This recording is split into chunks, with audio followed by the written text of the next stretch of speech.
Nama Esther Octavia, NIM 71-2018-017. Maria Ardatina, NIM 71-2018-139. Saya Yuyun Mardiani Zakarias, NIM 71-2018-143. Nama Cynthia Susanti Ambat, NIM 71-2018-207. Agama dalam agama-agama Timur dipahami bukan sebagai suatu yang sudah tetap, yang sifatnya kaku dan mengikat. Agama dalam agama-agama Timur dipahami sebagai proses hidup yang berkelanjutan, di mana agama dijadikan sebagai tuntunan yang sifatnya tidak kaku, yang mengarahkan manusia menuju kebajikan, sikap penuh ketaatan, pengabdian, menghargai sesama manusia, alam, maupun yang ilahi. Jadi, secara keseluruhan, kelompok memahami bahwa agama menurut agama-agama Timur bukan dipahami sebagai sistem, tetapi proses. Tuntunan yang penekanannya ada pada aktualisasi setiap prinsip ajaran yang ada bagi keberlangsungan hidup manusia dan alam sekitarnya. Esensi dari peradaban Timur yaitu menampilkan ciri yang tidak kaku, di mana mereka menerima segala sesuatu keadaan baru dalam perkembangannya. Mereka menerima setiap perbedaan dalam hal baru yang mereka temui, karena mereka beranggapan segala sesuatu yang mereka dasari dengan keterbukaan. Peradaban Timur juga menampilkan ciri yang bebas dan juga tidak terikat. Hal ini dapat dilihat dari pengelolaan keinginan atau kehendaknya. Peradaban Timur juga bersifat realistis. Hal ini dapat dilihat dari pemahaman yang menjunjung ketidakpastian.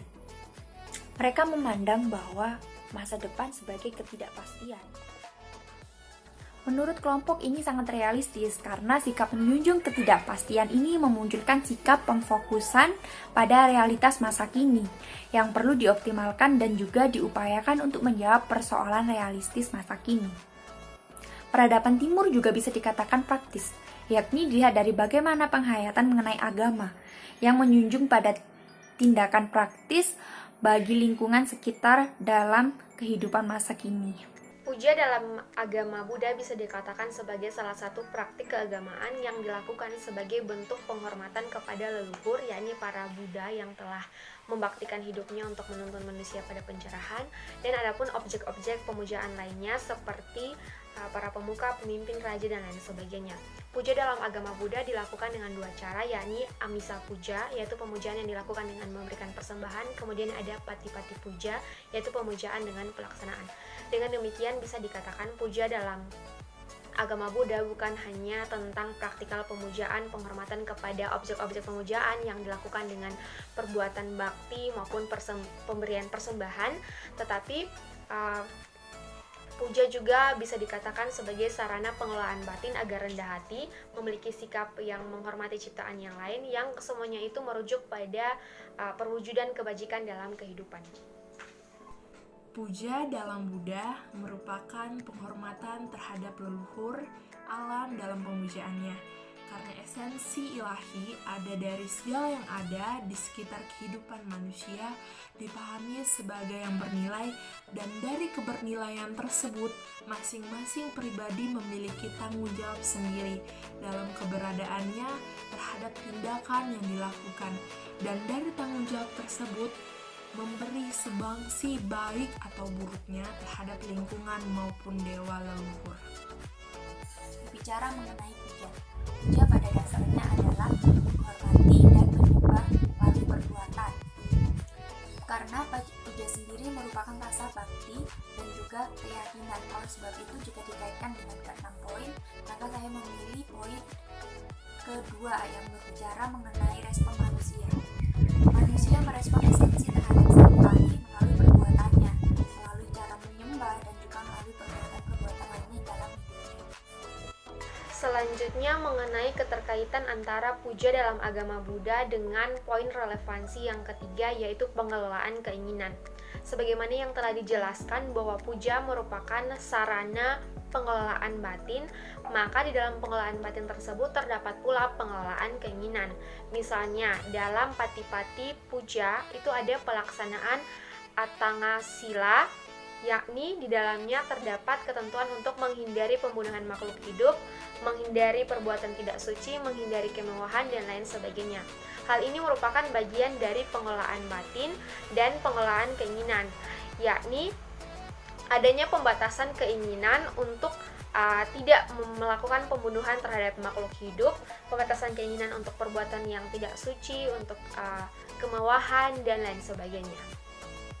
Karena secara tersirat Sang Buddha menyampaikan wujud kepeduliannya terhadap lingkungan hidup, alam, dan manusia. Oleh karena itu, lingkungan hidup tidak hanya semata-mata dipandang sebagai daya dukung kehidupan yang harus dieksploitasi, tetapi juga sebagai tempat hidup yang mensyaratkan adanya keserasian dan keseimbangan antara manusia dan alam. Relevansinya, kita sebagai umat beragama, mari sama-sama kita jaga alam kita, dan sesama manusia juga kita harus bisa hidup saling menghargai satu sama lain. Yang berikut keterkaitan antara puja dalam agama Buddha dengan poin relevansi yang kelima, yaitu tindakan beragama. Tindakan beragama yang pertama, perbuatan sebagai bakti dalam pelaksanaan puja. Kemudian yang kedua ada tindakan beragama sebagai hasil dari pengelolaan keinginan dan pengelolaan batin dalam pelaksanaan puja, yang kemudian terrealisasikan di dalam perilaku kehidupan sehari-hari seperti kebajikan, sikap menghormati sesama dan alam, ketaatan, kemanusiaan, dan lain sebagainya. Ajaran dalam poin yang kelima dapat dilakukan serta dihidupi. Sama halnya terhadap poin ke-6, begitu banyak perbedaan cara pemujaan terhadap yang ilahi dalam Buddha. Tetapi tujuannya hanya satu, untuk menyembah sang ilahi, sehingga dapat dihayati dan dihidupi melalui keberagaman yang ada. Agama Timur banyak mengajarkan sesuatu hal yang baru bagi pribadi saya sendiri. Mengapa demikian? Terlihat jelas bahwa agama Timur juga di dalamnya sangat menerima dengan jelas setiap keadaan baru yang mereka dapatkan untuk dapat selaras atau seimbang dengan situasi. Merayakan sebuah perbedaan dalam agama Timur sangat indah sekali.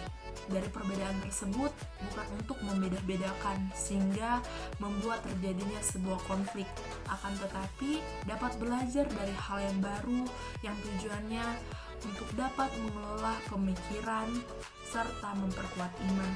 Hal ini penting bagi pribadi saya sendiri untuk tidak menjadi kaku, tidak mudah menghakimi, dan merasa paling benar ketika berjumpa dengan orang yang berbeda kepercayaan. Jelaskan secara singkat konsep tentang yang ini merupakan hal baru yang saya ketahui ketika saya mengikuti mata kuliah agama-agama Timur. Selama ini yang saya ketahui tentang ini yang hanyalah sebuah keseimbangan. Saya juga baru mengetahui bahwa ini yang bisa dipakai untuk konsep kehidupan manusia. Hubungannya di dalam kehidupan manusia, dua konsep ini tidak bisa lepas dari kehidupan manusia itu sendiri. Karena kan ketika manusia menjalani sebuah kehidupan pasti ada timbal balik, seperti sebuah kesusahan dan kebahagiaan. Walaupun keduanya sekilas berlawanan, namun keduanya saling melengkapi. Contoh, jika kita mengalami kesusahan, bisa jadi kita akan mengalami kebahagiaan. Hal baru yang saya dapatkan setelah saya belajar agama-agama Timur yaitu mengenai yoga. Awalnya saya mengira yoga adalah sebuah olahraga biasa, namun setelah saya belajar agama-agama Timur, saya mengetahui bahwa yoga adalah wujud dari manifestasi dari kepasifan, di mana seseorang lebih baik meniadakan keinginannya karena keinginan adalah sumber frustasi. Hal ini menarik karena tidak semua orang mengetahui bahwa yoga itu wujud dari meniadakan keinginan atau kepasifan, dan semua orang mengiranya mungkin hanya sebagai olahraga biasa. Namun setelah saya belajar agama-agama timur ini saya mengetahui lebih dekat dengan yoga. Hal baru yang mencerahkan bagi saya dalam pembelajaran agama-agama timur ini adalah mengenai apa itu agama dan penghayatan bagaimana seharusnya kita beragama. Agama dari akar katanya dan awal penggunaannya dimaknai sebagai kesadaran akan keberadaan yang ilahi, kekuatan suci atau Tuhan, dan respon terhadap keberadaan yang ilahi tersebut. Atau simpelnya, agama merujuk pada kesucian dan ketaatan kepada yang ilahi yang sifatnya personal tetapi memiliki dampak positif terhadap komunal di luar diri kita sendiri. Pemaknaan agama ini kemudian dalam perkembangannya mengalami pergeseran makna sampai pada pemaknaan yang sekarang, yakni dipahami sebagai sistem kepercayaan yang benar, yang mana pemaknaan ini dapat melahirkan sikap eksklusivisme. Dari sini saya memahami bahwa beragama tidak sebatas tentang pemaknaan atau pemahaman pembahasan mengenai konsep-konsep teologis, dogma dan doktrin yang ada. Beragama juga tidak sebatas tentang melakukan atau melaksanakan ritual ibadah dan sakramen.